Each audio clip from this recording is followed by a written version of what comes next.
بلوچستان کے لوگ ہیں جو اپنے بنیادی حقوق کے لیے سڑکوں پر ہیں، احتجاج کر رہے ہیں، اور خاص طور پر یہاں پر لاپتہ افراد کا معاملہ بڑے سنگین مسئلہ بن چکا ہے۔ تو لاپتہ افراد کا معاملہ آئین کے مطابق حل ہونا چاہیے، سب کو پریزنٹ ہونا چاہیے، اور اس پہ عدلیہ کو بھی اپنی جو بھی ان کی پروسیجر ہے اس کو تیز کرنا ہوگا۔ اور کچے اور پکے کے ڈاکو مل کر ہی اس پورے نظام کو چلا رہے ہیں، اور بلوچستان پہ بھی اب تو صوبے کی، ہمارے صوبہ سندھ والوں کی حکومت آ گئی ہے، تو آپ لوگ بھی اپنی خیر منائیں کہ کہاں کہاں پر قبضے ہونا شروع ہو گئے ہیں۔ کچھ تو میرے علم میں ہے، وہ حکومت جو ٹیکسوں پہ ٹیکس لگا رہی ہے، اس حکومت نے آئی پی پیز کو ٹیکس سے ایگزمپشن دی ہے، اور خاص طور پر اس میں پیپلز پارٹی سے لے کر نون لیگ تک چند لوگوں کو فائدہ پہنچانے والا نظام کتنا طاقتور ہے، اور غریب عوام، مڈل کلاس لوگ اور کاروبار کرنے والے لوگ اور صنعتیں چلانے والے لوگ کتنے کمزور ہیں۔ جمہوریت کا سب راگ الاپتے ہیں، لیکن خود اپنی جماعتوں میں لوگ جمہوریت کو فروغ نہیں دیتے، اور اس کے نتیجے میں یہ ہوتا ہے کہ خاندانوں کی اور شخصیات کی میراث یہ پارٹیاں ہو جاتی ہیں، فیملی انٹرپرائزز ہو جاتی ہیں۔ کچھ بعض پارٹیاں جو اپنے آپ کو بہت بڑی جمہوری کہتی ہیں، وہ یا تو وصیت پہ چل رہی ہیں، کوئی وراثت پہ چل رہا ہے، خاندان پہ چل رہا ہے، شخصیات پہ چل رہا ہے۔ الحمدللہ جماعت اسلامی ایک ڈیموکریٹک فورس ہے جس کے ہر سطح کے اوپر انتخابات ہوتے ہیں، اور میں آپ کو اب بھی یہ بتا دوں کہ اس وقت بھی ہمارے ہاں صوبائی جو جماعتیں ہیں ان کے انتخاب کا پروسیس جاری ہے۔ کوئی آپ کو جھگڑا محسوس نہیں ہوگا، کوئی مارا موری نہیں ہے، کسی کو پتہ بھی نہیں ہے، بڑے زبردست طریقے سے یہ عمل مکمل ہو جائے گا۔ پھر ہمارے ڈسٹرکٹ کے تمام انتخابات ہوں گے، پھر ہماری شورا کے انتخابات ہوتے ہیں۔ تو یہ وہ بنیادی چیز ہے جس کو سمجھنا چاہیے کہ جو جمہوریت ہے، اگر اس کو فروغ دینا ہے تو اس کا آغاز خود جماعتوں میں جمہوریت سے ہوتا ہے۔ پھر اسی طرح سے جمہوریت کے جو پیمانے ہیں اس میں کوئی بھی ہماری بڑی بڑی پولیٹیکل پارٹیز جو مقامی حکومتیں ہیں ان کو اہمیت نہیں دیتی۔ 10 سال گزر جاتے ہیں، لوکل باڈیز کے الیکشن نہیں ہوتے، ہونے لگیں تو وہ ادھر ادھر بھاگنے لگتے ہیں، پھر کورٹس کے ذریعے سے کروانے پڑتے ہیں، جب ہو جاتے ہیں تو اختیارات نہیں دیتے۔ ابھی کوئٹہ ہم پہلے بھی آتے رہے ہیں، ابھی بھی ہم نے دیکھا تو مجھے مولانا عبداللہ ہاشمی صاحب نے ظاہر بتایا کہ اس وقت کوئٹہ جو ہے وہ بہت ادھڑا ہوا سا، اور سڑکوں کی ٹوٹ پھوٹ اور بہت سارے بلدیاتی مسائل کا شکار شہر بنا ہوا ہے۔ اور ظاہر یہ اسی لیے ہے کہ جو حکومتیں ہوتی ہیں پہلے تو بہت ساری باتیں کرتی ہیں، لیکن وہ نظام نہیں بناتے جس میں مقامی حکومتوں کو جو ہے وہ فروغ دیا جا سکے، بہتر بنایا جا سکے۔ تو بہرحال یہ میں نے ضروری سمجھا کہ جمہوریت کو اگر آگے بڑھانا ہے تو آمریتوں کے مقابلے میں جو جمہوری لوگ ہیں یا جو اپنے آپ کو جمہوری کہتے ہیں ان کو پہلے جمہوری بن کر دکھانا ہوگا، اور وہ اگر آمریتوں کے سہارے پر پروان چڑھنے لگیں گے تو پھر ظاہر سی بات ہے کہ جمہوریت تو نہیں آگے بڑھے گی، پھر آمریت کی ہی ایک شکل ہوتی ہے جو جمہوریت میں بھی ہمیں نظر آتی ہے۔ اس وقت ہمارا ملک جن بحرانوں سے گزر رہا ہے اس میں ایک طرف ہم یہ دیکھتے ہیں کہ بدامنی پورے ملک کے مختلف حصوں میں اس وقت پھیلی ہوئی ہے۔ آپ خیبر پختونخوا کو اور جو قبائلی علاقے جو ضم ہو گئے ہیں ان کو دیکھیں تو وہاں پر آپ کو بدامنی کی لہر نظر آئے گی۔ بلوچستان کے لوگ ہیں جو اپنے بنیادی حقوق کے لیے سڑکوں پر ہیں، احتجاج کر رہے ہیں، اور خاص طور پر یہاں پر لاپتہ افراد کا معاملہ بڑے سنگین مسئلہ بن چکا ہے۔ اور بھی بہت سارے مسائل ہیں جس میں ہمارا یہ صوبہ گرفتار ہے۔ خود آپ سندھ میں چلے جائیں تو وہاں کچے کے علاقے میں ڈاکوؤں کا راج ہے، اور کچے اور پکے کے ڈاکو مل کر ہی اس پورے نظام کو چلا رہے ہیں، اور بلوچستان پہ بھی اب تو صوبے کی، ہمارے صوبہ سندھ والوں کی حکومت آ گئی ہے، تو آپ لوگ بھی اپنی خیر منائیں کہ کہاں کہاں پر قبضے ہونا شروع ہو گئے ہیں۔ کچھ تو میرے علم میں ہے، اور کچھ جو ہے وہ پیش رفت اس سسٹم کی بلوچستان میں مزید بھی ہونے کے امکانات ہیں جو ہماری معلومات ہیں۔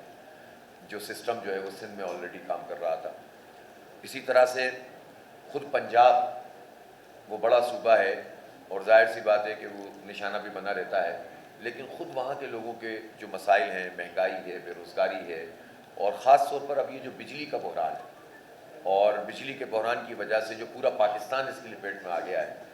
اور بل اتنے بھاری بھاری ہو گئے ہیں کہ جو لوگ بھی خاص طور پر شہروں میں تو ہم دیکھتے ہیں کہ لوگ بلوں کی ادائیگی کرتے ہیں، نہیں کریں تو ظاہر ان کی بجلی کٹ جاتی ہے۔ تو اگر چوریاں ہو بھی رہی ہیں تو وہ عملے کے بغیر نہیں ہوتی ہیں، اور حکومت اس میں ملی ہوئی ہوتی ہے، لیکن جو لوگ بل ادا کرتے ہیں اور ان کے ساتھ یہ ظلم کہ ان کو اتنے بھاری بل دے دیے جائیں کہ ان کی برداشت سے باہر ہو جائے، اور جو تنخواہ دار آدمی ہے اس کی تنخواہ سے زیادہ بل آ جائے، جو کرائے پہ مکان میں رہنے والا ہو اس کے کرائے سے زیادہ بجلی کا بل آ جائے، ٹیکسوں کی بھرمار اس میں ہو جائے، تو ظاہر ہے اب کسی کے لیے بھی ممکن نہیں رہا پورے پاکستان میں کہ ان بجلی کے بلوں کو ادا کرے۔ اور آپ تماشا دیکھیے کہ یہ بات ہم تو کہہ ہی رہے ہیں، ہم تو دھرنے دے رہے ہیں، احتجاج کر رہے ہیں، بجلی کے بل کم کروانا چاہتے ہیں۔ پچھلے دنوں ہم نے پرائم منسٹر صاحب کو سنا، ماشاءاللہ وہ بھی یہی بات کر رہے تھے کہ بجلی کے بل ادا کرنا لوگوں کے لیے ممکن نہیں ہے، تاجروں کے لیے ممکن نہیں ہے، صنعتوں کے لیے ممکن نہیں ہے۔ تو جب یہ ممکن نہیں ہے تو آپ بل کم کیوں نہیں کرتے؟ کہتے ہیں ہم کر نہیں سکتے، تو ہم انہیں بتاتے ہیں کہ آپ کہاں کہاں سے پیسے، اپنی شاہ خرچیاں کم کریں، اپنے فری پیٹرول ختم کریں، اپنے پروٹوکولز ختم کریں، آپ اپنی گاڑیوں کو چھوٹا کریں، آپ اپنی مراد کو کم کریں، آپ بڑے بڑے جاگیرداروں پر جن کی ہزاروں ایکڑ زمین ہے ان پر ٹیکس لگائیں، تو آپ بجلی کے بل بھی کم کر سکتے ہیں۔ آج ہی اخبارات میں یہ رپورٹ چھپی ہے کہ ابھی تو ہم آئی پی پیز کو رو رہے تھے نا، کہ آئی پی پیز وہ لوگ ہیں کہ جو کیپیسٹی پیمنٹ کے نام پر وہ اربوں روپے، ہزاروں ارب روپے لے لیتے ہیں سالانہ، یعنی پچھلے سال بھی 2 ٹریلین یعنی 2000 ارب روپے سے زائد پاکستان کی قوم نے وہ ادائیگی کی ہے کہ جو بجلی بنی ہی نہیں۔ جو بجلی بنی وہ تو ادائیگی اپنی جگہ، جو نہیں بنی اس کی کیپیسٹی پیمنٹ بھی ہم نے ادا کی ہے۔ لیکن اس میں ایک اہم بات یہ بھی پتہ چلی کہ وہ حکومت جو ٹیکسوں پہ ٹیکس لگا رہی ہے، اس حکومت نے آئی پی پیز کو ٹیکس سے ایگزمپشن دی ہے، اور خاص طور پر اس میں پیپلز پارٹی سے لے کر نون لیگ تک جو ہے وہ زیادہ تر لوگوں کو انہوں نے اس زمانے میں جب ان کی حکومتیں تھیں تو اس، اور یہ رقم بنتی ہے تقریباً 1200-1300 ارب روپے جو انہیں ٹیکس میں چھوٹ دی گئی ہے۔ یعنی ایک طرف کیپیسٹی پیمنٹ لے رہے ہیں، پروفٹ کما رہے ہیں، جو بجلی نہیں بنا رہے وہ بھی وصول کر رہے ہیں، دوسری طرف جو آمدنی ہو رہی ہے اس پر ٹیکس بھی نہیں دے رہے۔ تو تنخواہ دار آدمی ٹیکس دے، جاگیردار ٹیکس نہیں دے، آئی پی پیز والا ٹیکس نہیں دے، اور حکومت کے لوگ ان کے ساتھ ملے ہوئے ہوں، تو آپ اندازہ کر سکتے ہیں کہ لوٹ مار کا یہ نظام، چند لوگوں کو فائدہ پہنچانے والا نظام کتنا طاقتور ہے، اور غریب عوام، مڈل کلاس لوگ اور کاروبار کرنے والے لوگ اور صنعتیں چلانے والے لوگ کتنے کمزور ہیں۔ جو ملک کی معیشت کا پہیہ چلا رہے ہیں وہ انتہائی کمزور، اور جو لوٹ رہے ہیں وہ انتہائی طاقتور، جس کے نتیجے میں پورے ملک میں اس وقت چند لوگوں کی اجارہ داری کا نظام قائم ہے۔ ظاہر ہے کہ اس کو کسی صورت میں بھی قبول نہیں کیا جا سکتا، اور اس پر جماعت اسلامی جو تحریک لے کر چل رہی ہے، ہم یہ چاہتے ہیں کہ اس تحریک میں پورا پاکستان پوری قوت کے ساتھ شریک ہو جائے، اس لیے کہ جماعت اسلامی کے بارے میں آپ لوگ سب جانتے ہیں کہ ہمیں اپنی ذات کے لیے کچھ نہیں چاہیے، ہماری پارٹی کا کوئی مفاد اس میں نہیں ہے۔ ہم جو بھی اسٹرگل کر رہے ہیں، آپ ہماری ہسٹری سے بھی واقف ہیں، ہمارے ساتھ مولانا موجود ہیں، یہ اس وقت انہیں نمائندگی کر رہے ہیں، اور جس طرح کی نمائندگی کر رہے ہیں آپ سب جانتے ہیں، دھڑلے سے بات کرتے ہیں، لیکن آپ نے کبھی، آپ سوچ بھی نہیں سکیں گے، انشاءاللہ مجھے یقین ہے اس بات کا، اور اپنی پوری ایک ہسٹری کی بنیاد پر یقین ہے کہ کبھی آپ یہ کہہ سکیں کہ یہ ایک پائی کی بھی کرپشن میں کبھی ملوث ہو سکتے ہیں۔ یہ اعتماد ہے ہمارا اپنی ٹیم کے اوپر، اور ایسے بے شمار لوگ ہمارے مختلف جگہوں پر مختلف آفس کو ہولڈ کرتے ہیں۔ ہمارے پاس کراچی میں 3 مرتبہ میئر رہے ہیں، ہمارے وزراء رہے ہیں پاکستان بھر میں، خود بلوچستان سے ہماری نمائندگی مولانا عبدالحق بلوچ صاحب ایم این اے رہے، اور ہماری نمائندگی رہی ہے کہ یہ جو مایوسی پھیل رہی ہے، لوگ سب کچھ چھوڑ چھاڑ کر اس ملک سے جانا چاہتے ہیں، اس ملک کے مستقبل سے مایوس ہو رہے ہیں، خاص طور پر نوجوان، تو ان کو کوئی رخ تو دینا ہے، ان کی کوئی تحریک تو برپا کرنی ہے، ان کو ہم لے کر تو چلیں اور اس ظالم مافیا کے مقابلے میں لا کر کھڑا کریں جو ہمیں لوٹ کے کھا گئے۔ تو اس لیے ہماری یہ حق تو عوام کو تحریک ہے جو اس وقت ایک خاص فیز میں داخل ہو چکی ہے۔ 28 تاریخ کو ہم نے فیصلہ کیا ہے کہ ہم یہ بجلی کی جو قیمتوں میں انہوں نے اتنا اضافہ کیا ہوا ہے، اور اسی طرح سے تنخواہ دار لوگوں پہ جو ٹیکس لگایا ہوا ہے، اسی طرح یہ اپنی مراعات کم کرنے کے لیے تیار نہیں ہوتے ہیں، تو ان تمام چیزوں کے اوپر 28 تاریخ کو پورے پاکستان میں انشاءاللہ ہڑتال ہوگی۔ اور اس ہڑتال کی خاص بات یہ ہے کہ اس میں تاجر برادری بھی پوری طرح سے جو ہے الحمدللہ شریک ہے، اور تاجروں کی جو بڑی بڑی تنظیمیں ہیں، پہلے یہ ہوتا تھا کہ وہ مختلف حصوں میں تقسیم ہو جاتی تھیں، الحمدللہ وہ سب متحد ہو کر انہوں نے بھی 28 تاریخ کی ہڑتال کال کی ہے، اور جماعت اسلامی نے بھی کال کی ہے، اور یہ سب کی دل کی آواز ہے کہ ایک پریشر ہم ڈیولپ کریں تاکہ حکومت کو ہم مجبور کریں کہ وہ اپنے معاہدوں کو بھی پورا کریں، اور ہمیں ریلیف دیں. اس ریلیف کے بغیر پاکستان آگے نہیں بڑھ سکتا. اسی طرح سے یہ جو آئی پی پیز ہیں ان کو لگام دیں. یہ کہتے تھے پہلے، آپ کو پتہ ہوگا جب ہم یہ اسٹرگل شروع کر رہے تھے تو یہ کہتے تھے کہ ہم آئی پی پیز سے بات ہی نہیں کر سکتے، ان کے معاہدے ہیں، بین الاقوامی معاہدے ہیں، اور یہ تو ہمیں کرنا ہی کرنا ہے، یہ انٹرنیشنل کورٹ میں چلے جائیں گے، یہ جو ہیں وہ انٹرنیشنل آربیٹریشن ہے اس میں. لیکن جو ہماری یہ تحریک آگے بڑھی ہے، ابھی تو چند ہی دن گزرے تھے کہ یہ مذاکرات کی میز پہ بھی آئے، انہوں نے ایڈمٹ بھی کیا،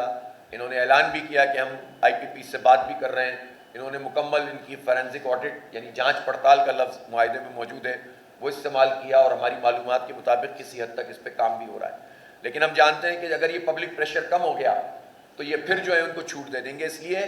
کہ جو حکومت میں شامل لوگ ہیں ان کی ایک بڑی تعداد وہ ہے جو ان معاہدوں میں شریک رہیں، ان کی مرضی سے یہ معاہدے ہوئے ہیں، تو ظاہر ہے اس کے بینیفیشری یہ بھی ہوں گے. تبھی تو یہ ہم پر بوجھ پہ بوجھ ڈال دیتے ہیں. اور معاملہ تو ابھی آئی پی پیز کا چل رہا تھا، اس میں آئی ٹی سیز بھی شامل ہو گئی، یعنی جو انڈیپینڈنٹ ٹرانسمیشن لائن والے لوگ ہیں وہ بھی کمپنی بنا کر یہ کام ہو رہا تھا. 4000 میگا واٹ اس میں سے گزرنے تھے، یہ مٹیاری سے لے کر لاہور تک کی ٹرانسمیشن لائن، اور اس میں سے 37% صرف ٹرانسمیشن ہوئی. لیکن 2 سال میں پورے 4000 میگا واٹ کی ٹرانسمیشن کے پیسے پاکستانی قوم نے ادا کیے. تو جو جوڑنے والی چیز ہے، جب اس کو سب سے طاقتور لوگ پامال کریں گے تو پھر آپ کیسے توقع رکھتے ہیں کہ یہ جڑا رہے گا؟ اس لیے ہماری بنیادی ذمہ داری ہے کہ ہم جو جتنا ذمہ دار ہے وہ عمل کریں، اور ہم عوام سے بھی پھر یہی کہیں گے نا، پہلے آپ عمل کریں گے تو ہم دوسروں سے کہہ سکتے ہیں. اسی طرح ہم یہ سمجھتے ہیں کہ یہ اگر 2500 افراد کی تو وہ فہرست جو خود سرکار مانتی ہے جو لاپتہ ہیں. اب لاپتہ فرد کا دکھ کون محسوس کر سکتا ہے؟ کبھی تصور کریں، اللہ نہ کرے ہمارے گھروں میں سے کوئی لاپتہ ہو. کبھی سوچیں نا، کبھی آرمی کے افسران بھی سوچیں، کبھی یہ عدلیہ کے ججز بھی سوچیں، کبھی یہ وزیر اعظم بھی سوچیں کہ ان کا کوئی بچہ لاپتہ کر دیا گیا اور انہیں نہیں معلوم ہو کیا کر رہا ہے، وہ کہاں ہے. کبھی وہ سوچیں کہ ان کا باپ، ان کا بھائی، اور کبھی کبھی جو ہے گھر کی خواتین لاپتہ ہو گئی. تو اپنے دل پہ ہاتھ رکھ کے سوچیں کہ یہ کتنا بڑا دکھ ہے، اور اس دکھ کے نتیجے میں انسان کہاں سے کہاں پہنچ جاتا ہے. اور پھر جب کسی کے بارے میں پتہ چلے کہ ایک لاش ملی ہے اور اس لاش کو دیکھنے کے لیے لوگ لائن لگا کر کھڑے ہوں کہ یہ میرے پیارے کی لاش تو نہیں ہے، تو اس تکلیف کے نتیجے میں آپ کہاں پہنچتے ہیں؟